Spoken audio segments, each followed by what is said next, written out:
Oi, oi, bem-vindo, bem-vinda. Mais um programa, mais uma entrevista aqui no Mulher e Vida. Hoje o nosso assunto é abuso no ginecologista. Nós vamos saber procedimentos que jamais, em tempo algum, vamos tentar aprender, né? Procedimentos que jamais, em tempo algum, deveriam acontecer num consultório ginecológico.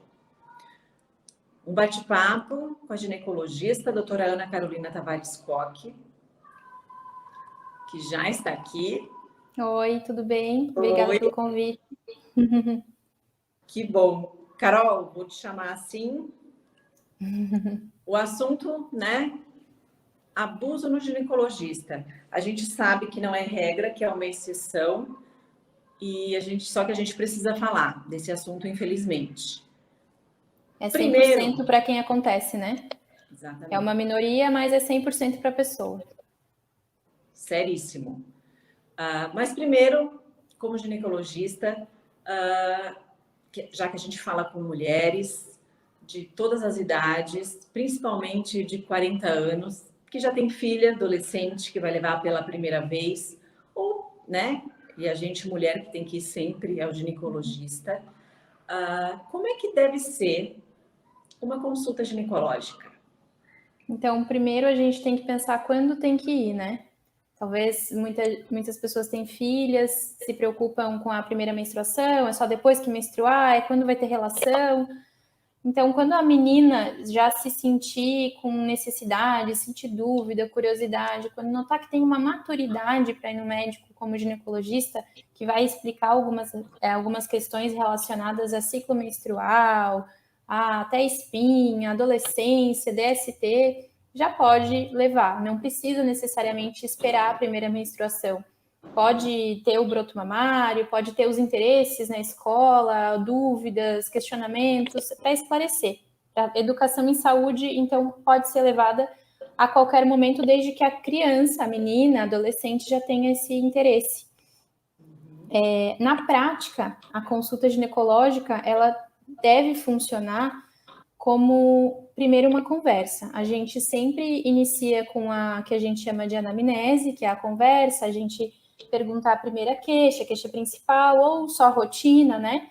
Nessas queixas a mais atuais podem aparecer várias coisas, como o ginecologista é o único médico que geralmente a mulher frequenta rotineiramente, a gente vê aí muitas questões, muitas histórias, né, de vida, psicológicas, problemas metabólicos de tireoide que a gente acaba acompanhando, encaminhando quando necessário. Então, tudo é importante. A gente questiona o passado ginecológico dessa menina ou dessa mulher, primeira menstruação, se tinha muita cólica no início da vida, se já iniciou anticoncepcional, com que idade, se já engravidou, como foram essas gestações, esses acompanhamentos, se teve alguma intercorrência durante a gestação, método contraceptivo, o que deu certo, o que não deu, questão de últimas menstruações, se é regular, se não é, e se a pessoa tem um hábito de fazer exames preventivos ginecológicos, mesmo que a gente tenha os exames da mulher anuais, aí que devem ser feitos, o citopatológico de colo uterino, que é chamado de forma bem famosa de pré-câncer, mamografia, para mulheres acima de 40 ou mais, e as histórias de saúde como um geral. Então, eu falei bastante da parte ginecológica, então a gente também pergunta sobre cirurgias anteriores, se a mulher fuma, se não fuma, se já teve algum vício ou se tem, uso de medicações, alergias, várias coisas que podem nos ajudar com pensamento clínico. Por exemplo, doutora, eu tenho uma libido baixa. Se eu perguntei tudo isso para ela e associo com a queixa principal de libido baixa, eu consigo pensar, ela usa um antidepressivo, ela é sedentária, a alimentação dela é assado, então eu consigo montar na minha cabeça esse quebra-cabeça aí para entender melhor o diagnóstico e o tratamento. Aí a gente pergunta também sobre as questões familiares, antecedentes familiares de todas as mulheres, é necessário, porque a gente sabe que tem aí doenças hereditárias importantes da gente fazer diagnóstico precoce. E então, passamos para o exame físico. Quando a mulher flui, essa parte flui, não tem nenhuma queixa importante que a gente já precise abordar, né, na conversa, a gente parte para o exame físico, que consiste no exame mais íntimo possível, né? A gente tira a roupa de uma pessoa que às vezes nunca viu na vida. Então é uma coisa super íntima, assim, que de fato eu sinceramente já acho um pouco difícil quando isso tem que ser feito em 10 minutos, né? Já é um pouco constrangedor, a mulher não consegue se abrir, já tem que tirar a roupa, já tem que abrir a perna. Então, assim, esse exame físico, como que ele é? A gente examina a tireoide quando necessário, as mamas, né? Sem roupa, coloca um aventalzinho, não falei isso, né? Coloca um aventalzinho. E na maca ginecológica, sentada, a gente examina as mamas dessa mulher. Então, se essa mulher tem prótese mamária, não interessa, examina a mama igual. Palpação, tá? Esse exame de mamas, ele consiste em palpação da glândula mamária, palpação das axilas e palpação do bico do peito, né? Da glande, se sai algum líquido, se não sai, se necessário, e deu. Esse é o exame das mamas.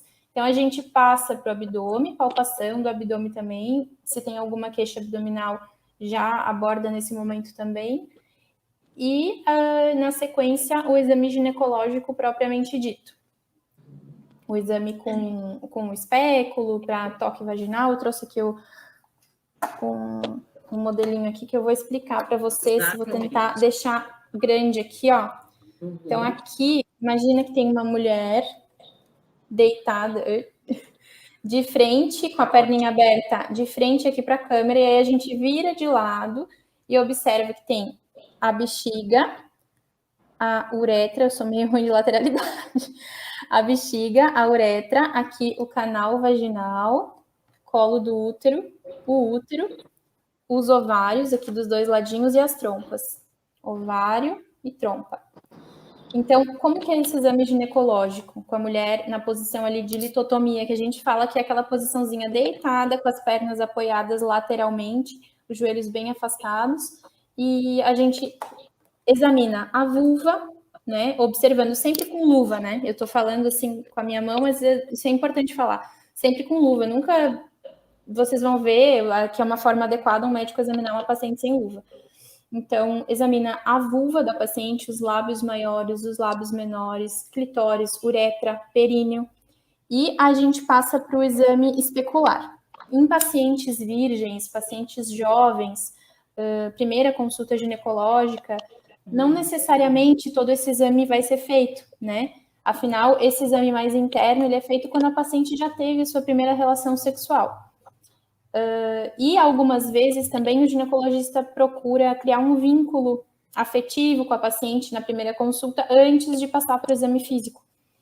Porque também uma menina de 12 anos tirar a roupa inteira assim na primeira consulta, né? Às vezes precisa conversar um pouquinho mais, no retorno examina. Então, voltando aqui para o exame ginecológico. Aqui, então, a gente tem o espéculo, que é o exame do Papa Nicolau, ou pré-câncer, ou de avaliar o colo do útero. Ele pode ser de metal, de plástico, tem diversos tamanhos.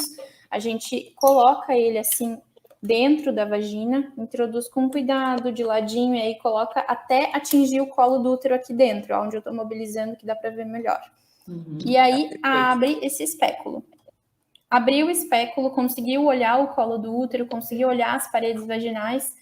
Em seguida, coleta o preventivo. Não vou conseguir fazer isso aqui com as duas mãos. Deixa eu ver. Acho que não vou. Faz de conta que o espéculo tá ali dentro. Tá. Aí, olha o colo do útero, coleta o preventivo com a espátula e com a escovinha. A gente faz isso todo ano e às vezes não sabe o que acontece lá embaixo, né? Coleta o preventivo com a espátula e com a escovinha. O que é esse preventivo? São células do colo do útero que vão para uma lâmina e vão ser analisadas para ver se tem alguma atipia, alguma reação que pode levar a um câncer algum dia.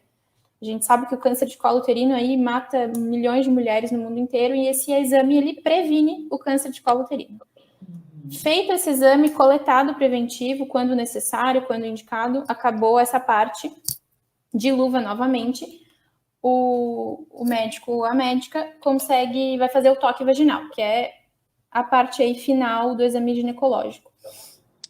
Afasta os lábios com os 2 dedos, ou com um dedo, se a paciente é muito atrofiada, muito ressecada, já passou na menopausa, entra na vagina. Ela pode estar tensa, né? Que é um momento de tensão. Pode estar tensa. Às vezes, exatamente. Às vezes, com conversa, a gente consegue já ver se isso é uma tensão, o que está acontecendo, e às vezes até consegue orientar a paciente de mandar com o cérebro aquela musculatura relaxar. Ela consegue entender como que faz para relaxar a musculatura do assoalho pélvico. Então, de fato, muita tensão. Acontece nesse momento até por trauma, né? Claro. Ai, doutora, já coletei o preventivo e foi horrível. Nunca mais depois consegui relaxar. Então, ele é desconfortável, é um exame realmente desconfortável, mas não é para ser um exame que gera dor. Então, se está gerando dor de alguma forma, não tá bom, não tá certo. Tem que ser visto o que está acontecendo. Às vezes está contraindo demais o assoalho pélvico e está apertando ali o aparelhinho, e isso dói. O toque vaginal, então, com os 2 dedos com luva, entra na vagina, consegue avaliar parede da bexiga, parede anterior ali que está aparecendo, uretra, conseguimos avaliar aqui a parede do intestino, aqui o finalzinho da vagina, essa parte aqui que chama fundo de saco vaginal. Algumas pacientes têm foco de endometriose nessa região e a gente consegue avaliar no toque, imaginar esse diagnóstico, consegue mobilizar o colo uterino. No toque e no exame abdominal, ao mesmo tempo, a gente consegue avaliar presença de aumento dos anexos, que são os ovários e as trompas, algum cisto. Então, a gente também consegue mobilizar essas regiões que são as trompas e os ovários. É um exame que gera algum grau de desconforto também, mas não é para gerar dor. Então, se tem dor nesse momento, a gente também já questiona se tem dor na relação e já observa o que pode estar acontecendo. É um exame que, de forma alguma, tem outra posição. Não se faz de nenhum outro jeito. De lado, de 4 apoios. Eu já escutei paciente que falou... Com avental, né? Oi? A paciente com um avental. Com avental... Continua.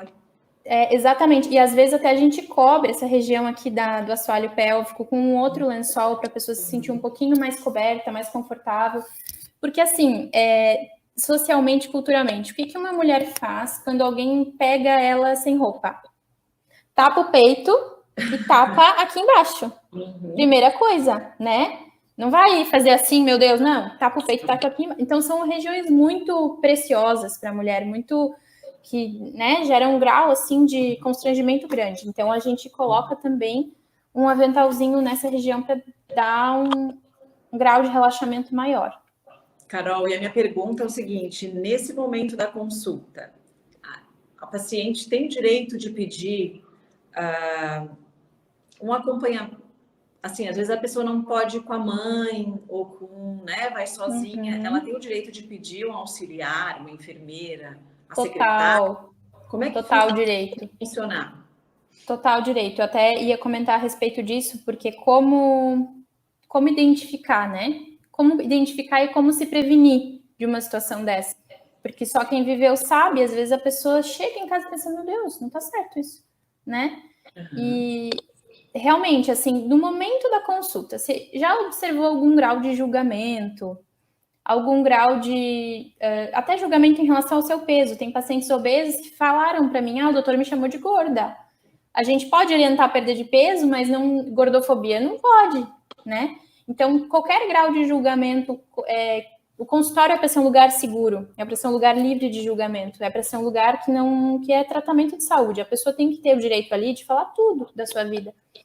Então, se a pessoa já reconheceu que não está conseguindo se sentir tão à vontade, ela pode até se negar de ser examinada nessa consulta. Não precisa. Pode falar, não, doutor, hoje eu não quero, hoje eu não estou me sentindo bem, hoje deixa para a próxima, não quero ser examinada, não tem problema. Isso não tem problema nenhum. E também pode pedir acompanhante, pode pedir uma técnica de enfermagem para acompanhar uma terceira pessoa. Perfeito. E aí, eu queria que a gente falasse agora, você mostrou né? Como é que é a consulta, o que que acontece. Então, a gente está vendo, e a gente como mulher sabe que é uma relação de total confiança médico-paciente, assim, né? Além do Ideal que exame seja. físico, tem o psicológico, porque a gente conversa, até sobre a pessoa que vai procurar pela primeira vez, porque começou a namorar e já pensa em ter uma relação, né? Aí às vezes não conversa com os pais, mas conversa com o médico. Existe toda essa relação de Isso confiança, né? é muito legal, porque muitas vezes eu recebo muitas pacientes adolescentes que vão com a mãe e a mãe chega atacada. Que a menina tá namorando, que a menina tá começando a desabrochar a questão da sexualidade. E às vezes essa situação a gente aprende na faculdade, a gente aprende na residência, mas só no dia a dia que vai tendo o seu jeitinho. Então, cada médico tem o seu jeito. Mas sim, pode ser. Essa menina pode ser avaliada na presença da mãe, na conversa, na coleta do histórico de saúde. E tem um momento que a gente consegue conversar com essa adolescente sozinha. E essas meninas têm que saber, né, devem ser asseguradas de que as informações vão ficar ali dentro, a não ser que tenha algum risco de vida. Então, mesmo que essa menina tenha um diagnóstico, por exemplo, tá? Vou ser aqui bem brusca, um HIV. Ela teve um diagnóstico de doença sexualmente transmissível, assim, bem ruim. Esse diagnóstico não precisa ser contado aos seus pais se ela não quiser. Então, a não ser que tenha um risco de vida para a adolescente, a gente não pode abrir o que foi dito numa consulta ginecológica. Então, tem algumas pacientes que já tiveram relação sexual, os pais não sabem e o gineco sabe. E é um ambiente seguro para isso. Afinal, é o ginecologista que vai dizer, ó, é assim que previne da doença sexualmente transmissível. É assim que previne para não engravidar, né? Dessa forma tem que ser a relação. Inclusive, eu gosto muito de ensinar as meninas a não empoderarem tanto o menino com quem elas estão saindo e tudo mais, porque daqui a pouco elas aprendem que elas têm que ter relação porque o namorado quer. Então elas têm que se ouvir, se entender o seu momento, né? O seu corpo e se respeitar. Porque daqui a pouco lá na frente, quando elas têm 60 anos, elas casaram, tiveram relação com pessoas abusivas e elas nem sabiam. E aí, para a gente chegar nesse assunto, que infelizmente, né, a gente tem que falar, vamos diferenciar técnicas que podem ser, que deveriam ser normais, mas que podem ser abusivas. O que de diferente um médico faz já de início para a gente saber que, opa, as técnicas não precisam ser necessariamente corporais para serem abusivas. Então, eu vou começar aqui falando coisas que pacientes já me falaram. tá. Que de ser virgem de alguma determinada forma em alguma idade. Eu tenho um paciente de 40 anos que não tinha tido nenhuma relação sexual e me falou que sofreu um super abuso num consultório ginecológico, que sofreu preconceito, porque ela não tinha tido relação sexual naquele momento. Por diversos motivos psicológicos. Isso já é abuso, né? Isso é um preconceito, isso é um juízo de valor muito grande. Isso ela faz a paciente se sentir julgada. Atendimento de porta aberta. Imagina uma consulta ginecológica ser atendida de porta aberta. Falar sobre libido de porta aberta. Tá demorando para engravidar e por isso que teus biomas estão crescendo, porque a mulher é feita para procriar. Isso é um tipo também de juízo de valor, um tipo de abuso. Dizer que a paciente tem que usar comprimido contraceptivo oral porque o homem não gosta de usar camisinha. Então, ela tem que usar comprimido, porque nenhum homem gosta de usar camisinha. Então, né, ela que se antene. Já são, assim, indícios de que ali existe uma situação que não está adequada. Esse tipo de comentário já é absurdo, todos esses comentários. Na parte da consulta, qualquer observação do exame físico, na parte do exame físico, qualquer sinal de olhar no sentido de esses teus pequenos lábios estão aumentados, isso é feio, né? Tem médico que fala sobre a região íntima da paciente, sendo que ela não se queixou sobre isso. Isso não é um problema para ela, né? Então, isso já é um abuso, isso já é uma coisa bastante séria. E aí tem as partes hiper, mega traumatizantes, que daí são os abusos sexuais que a gente sabe que acontece. Porque acontece em todos os setores sociais, então também pode acontecer dentro de um consultório, né? Uma pessoa que não tem esse filtro.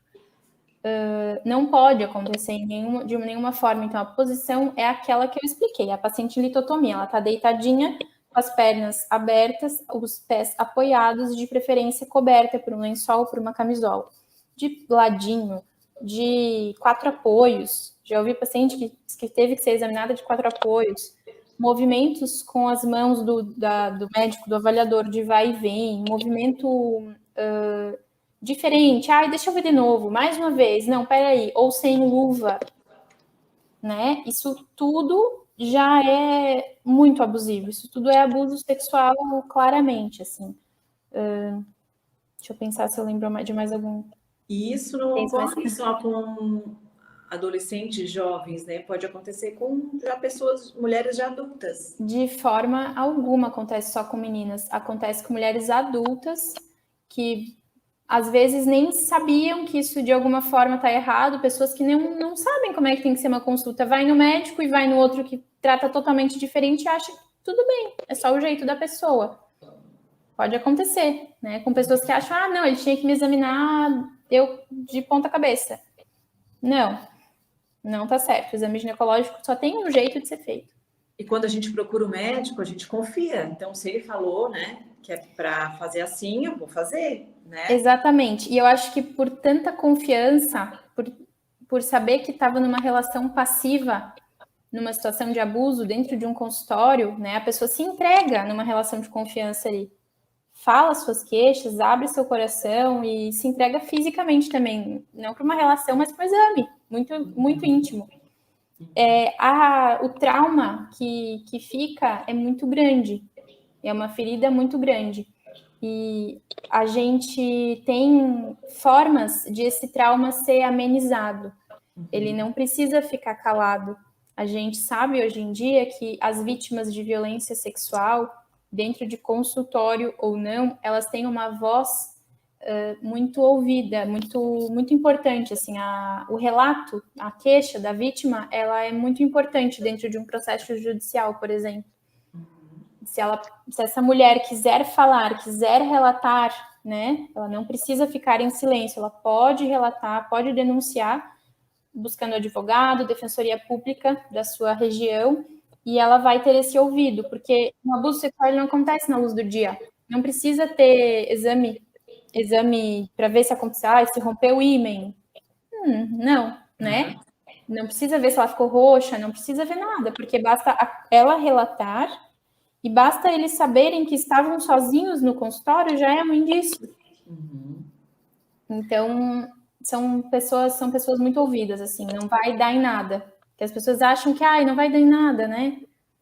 Não, e o medo, né, de se expor, enfim. A gente vai ver agora um vídeo de uma matéria sobre abuso ginecológico aqui em São Paulo, interior de São Paulo, na grande São Paulo, né, a cidade de Suzano, que ocorreu esse abuso, o médico foi preso.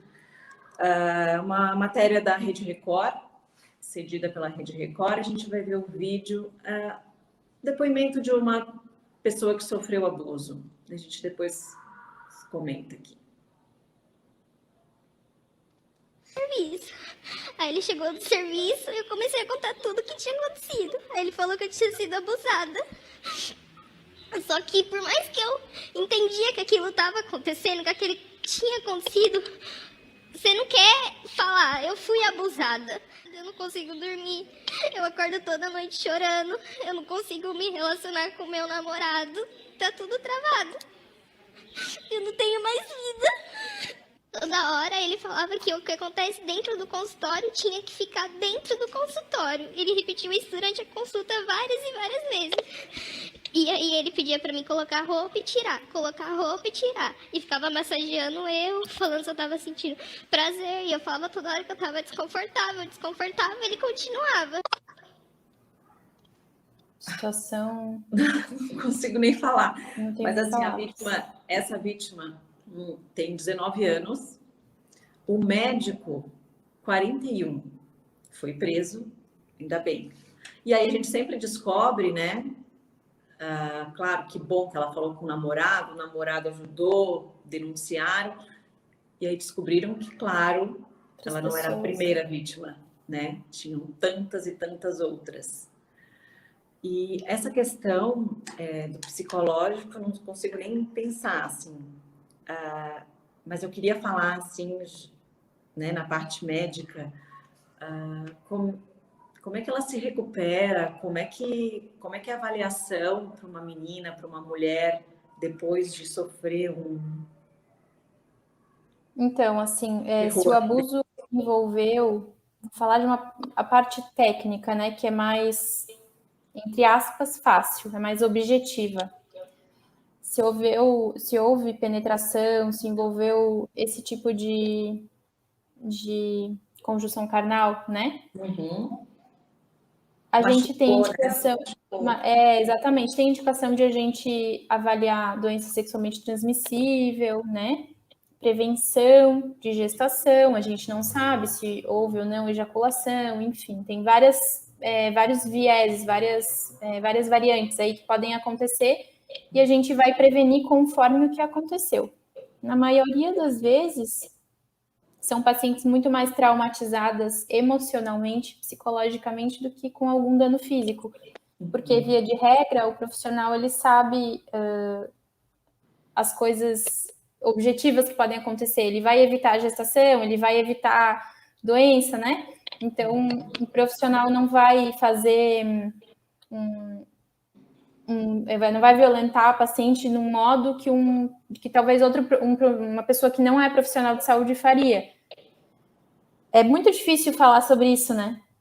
Muito difícil, porque a gente consegue se colocar no lugar. Eu vi um relato desse e é algo assim que dilacera nosso coração por dentro, mas o importante é saber que essas pessoas são traumatizadas e ficam com o corpo mais contraído. Então, daqui a pouco, eu vou examinar uma paciente no futuro que passou por isso, nunca nem comentou com ninguém, e durante o exame eu vou perceber que ela está um pouco mais contraída, que ela está um pouco traumatizada, que ela está com medo, e pode acontecer de relatar. Então, geralmente são questões muito mais emocionais e psicológicas, que precisam de terapia, de acompanhamento, de a pessoa saber que não é culpa dela, de que ela não deu abertura alguma, de que ela não escolheu mal, ela não sabia, né?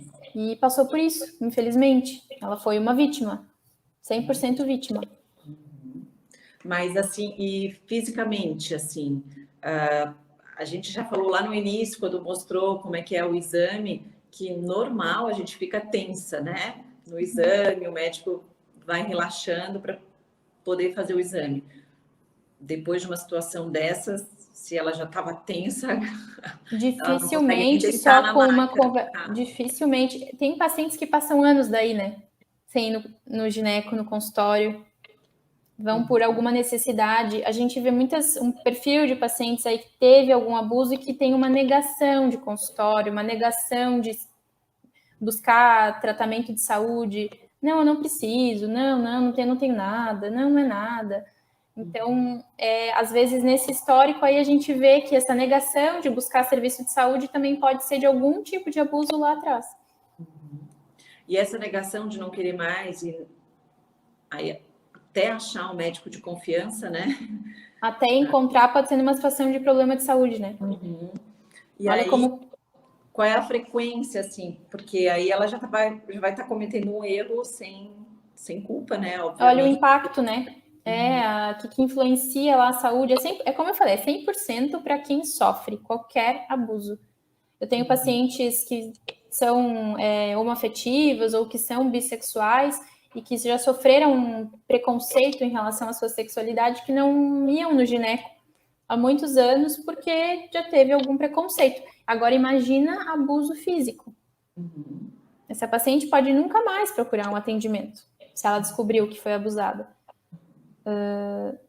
Tu me perguntou da frequência, né? A frequência dessa consulta ginecológica, de preferência, tem que ser anual. Se a paciente não tem mais nenhum problema de saúde, mas nada de alterado de mamário ou de citopatológico, nenhum problema, se der rotina, é uma vez por ano. Uhum. E a gente tem questões também, Carol, nesse sentido, assim, né, de um mal profissional, de filmagem, né, de forma alguma. Verdade, Pode de filmar. forma alguma. A gente tem situações que faz tratamentos íntimos, até estéticos. Muitas pacientes procuram e se faz até em cirurgias, perineoplastia, hoje em dia tem laser, radiofrequência e preenchimento de grandes lábios. E até situações de nódulo vaginal, que a paciente se incomoda e quer tirar algum cisto.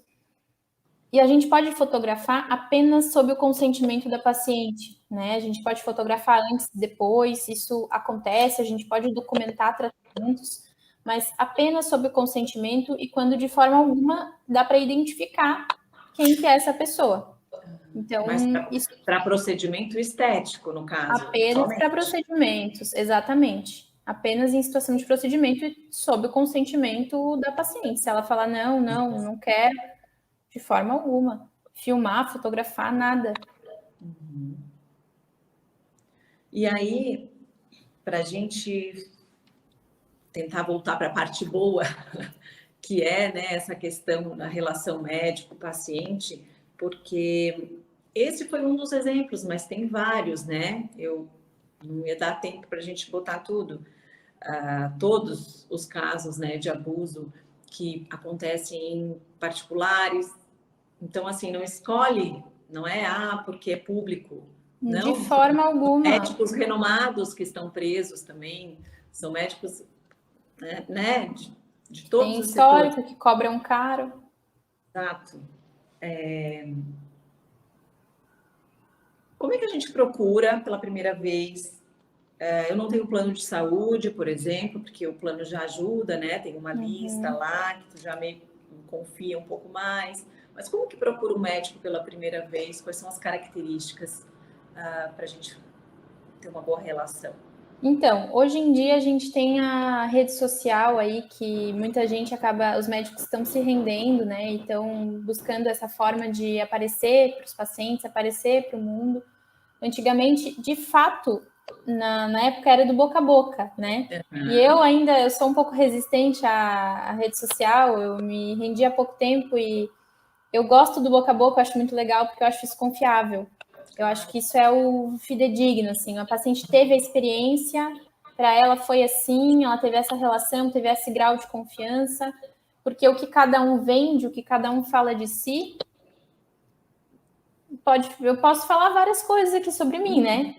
Posso falar que eu fui para a Lua, que eu voltei. Então, a pessoa vende sobre si, ok, tá tudo bem, pode vender bem e pode ter feito de fato, mas eu ainda acredito muito no boca a boca, porque o que as pacientes falam de relato, quando elas indicam o paciente para vir para o teu consultório, isso já é um feedback muito positivo, significa que elas foram contempladas aí nas suas queixas, além da rotina ginecológica normal. Significa que elas foram bem tratadas, que elas foram respeitadas, que elas não foram julgadas. Como que uma paciente pode procurar? Eu diria para uma pessoa que não foi no gineco ainda, que não tem o seu gineco ainda, que ela elenque, assim, 5 mulheres da sua região, 5 mulheres em quem ela confia e converse com essas mulheres primeiro. Antes de ir na internet, antes de ir no site, antes de ver vídeo, que ela converse com 5 mulheres em quem ela confia. Assim ela vai conseguir já ter um filtro, entender como funciona uma consulta e ela vai conseguir já talvez escolher. E acredito que 100% hoje em dia também, né, na rede social, Instagram, Facebook, YouTube, a internet está aí para nos facilitar. Mas a gente precisa ter um grau de discernimento e de desconfiômetro, assim, né? De quem fala demais tem que cuidar. Exato, mas a própria família, né? A mãe, né? Perfeito, claro. Dessas 5 mulheres que eu coloquei, assim, eu pensei nisso, mas muitas vezes a pessoa não tem, enfim, não tá próxima e tal, mas a mãe, com certeza, as amigas da mãe, as experiências prévias da mãe, muitas vezes, né? E independente se é SUS, se é convênio, se é particular, porque muitas vezes o médico que trabalha no SUS, ele também trabalha no ramo privado, então, às vezes é até o mesmo profissional, não tem distinção. Ô, Carol, quais são os exames que a mulher tem que fazer, independente de qualquer coisa?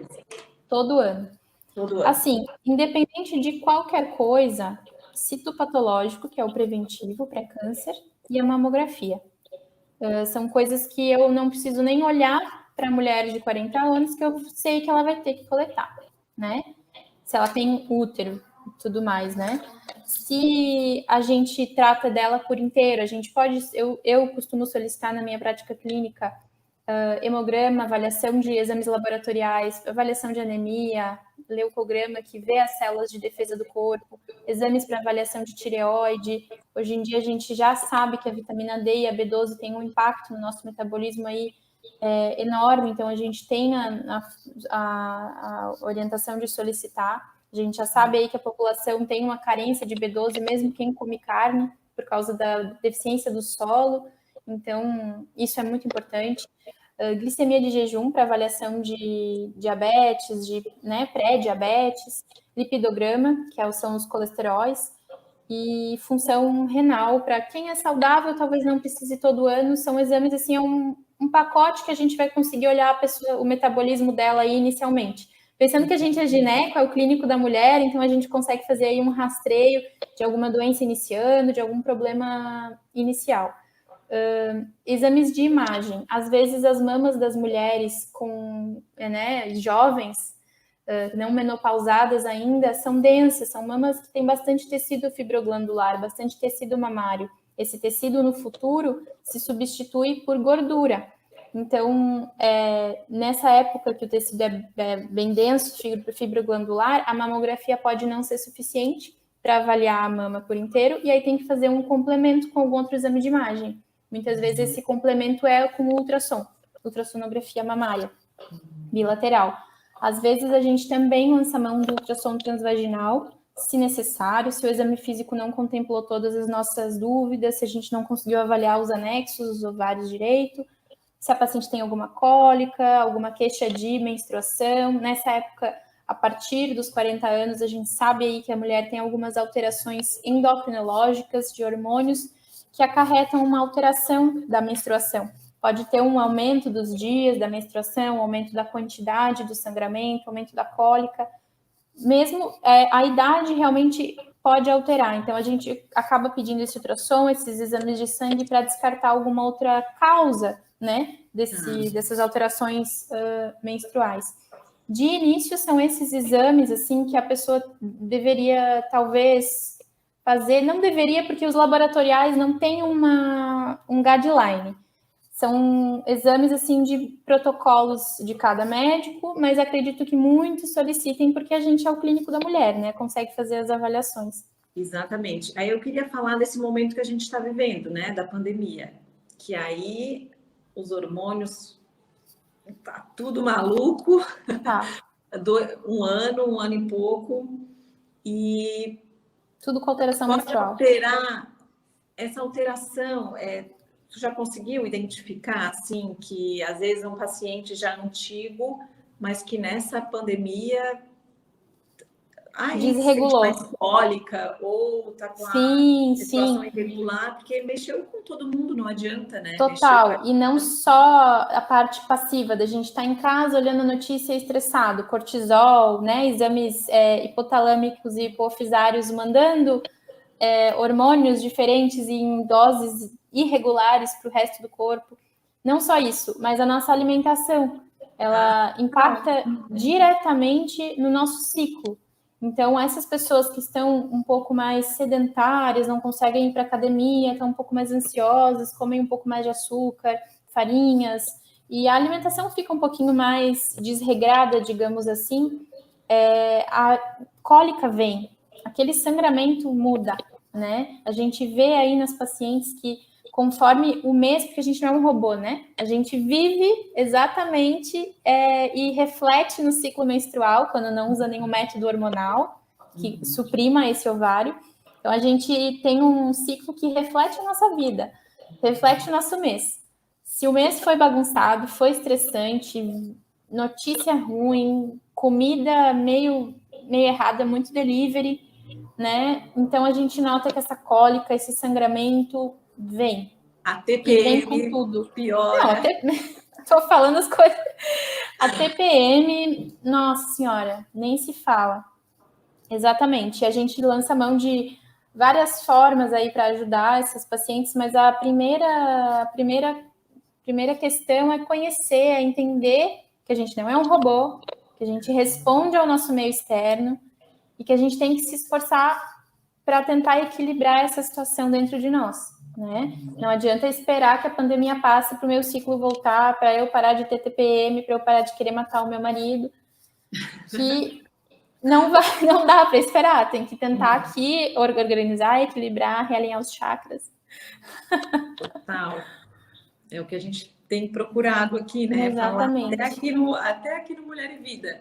Falando nisso, a gente tem que lembrar que a gente está no YouTube, que você que não se inscreveu, se inscreva no canal, ative o sininho, participe, mande sugestões, mensagens.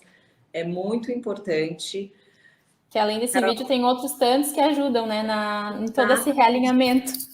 E como a gente tem buscado isso, né? Principalmente nesse momento, assim. E mexe com tudo, assim, questão de hormônio, então, mulher, então, já que a gente está falando de mulher para mulher, que problema. E aí, a gente falou na questão do anticoncepcional. E eu queria a tua posição para a gente falar um pouquinho do anticoncepcional. Que a gente ouve falar, depois dos 40, a mulher deve desistir do anticoncepcional, hormônio e tal, é perigoso. O que você acha? E aí? Então, olha, eu acho assim, ó, que tudo tem a sua indicação, né?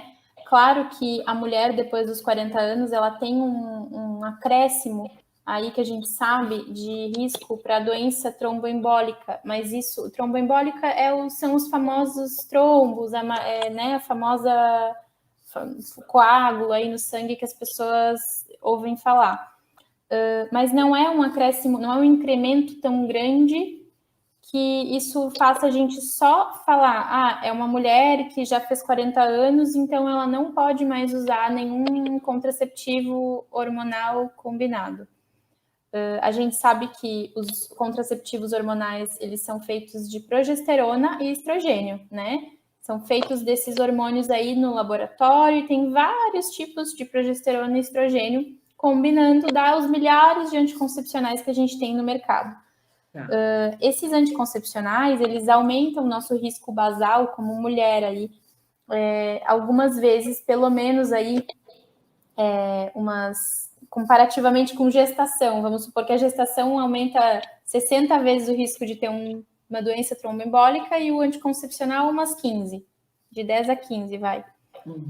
E a gente toma a vida inteira, né, por questões, muitas pessoas tomam quando tem indicação, enfim. Quando a pessoa faz 40 anos, aumenta um pouquinho esse risco e a gente tem uma indicação de reavaliar, de entender o momento dessa mulher, de entender a questão da libido, de entender se ela faz atividade física, se ela fuma, qual que é esse anticoncepcional que ela quer continuar tomando, se ela vai continuar. A gente tem outros métodos para oferecer para essas pacientes, né? Assim como o DIU hormonal, DIU não hormonal, tem implante hormonal, são implantes super já pesquisados e aceitos pelas pacientes, tem uma tolerância ótima. Tem vasectomia, são já os métodos irreversíveis, geralmente nessa faixa etária as pacientes já não querem mais ter filhos, depende, né? Porque hoje em dia o mundo moderno aí tem a pressão do mercado de trabalho, então depende. Então eu não sou contra e também não sou a favor. Eu avalio pessoalmente, cada pessoa, exatamente. E tem alguns hormônios, tem algumas pílulas contraceptivas que tem o estradiol, que é um hormônio mais natural, assim, que é o que a indústria farmacêutica nos comunica, né, nos artigos, que é mais parecido com o que a gente tem no nosso corpo. Então, talvez diminuiria esse risco. de fato, eu acabo oferecendo mais os métodos intrauterinos, que são mais seguros para não engravidar, que são mais seguros para as doenças tromboembólicas, e acabo falando para os pacientes se repensarem no contraceptivo oral, mas não sou, assim, extremista. Acho que cada paciente tem sua chave fechadura, que a pílula, o anticoncepcional tem que dar match.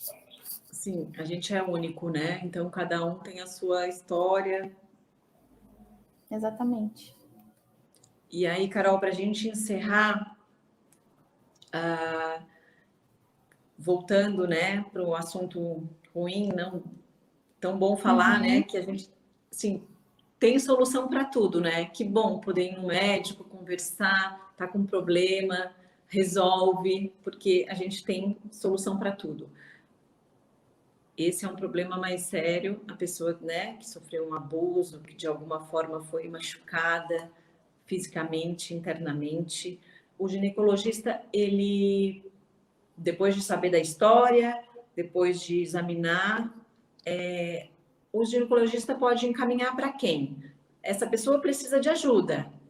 Qual é a ajuda que ela precisa imediatamente?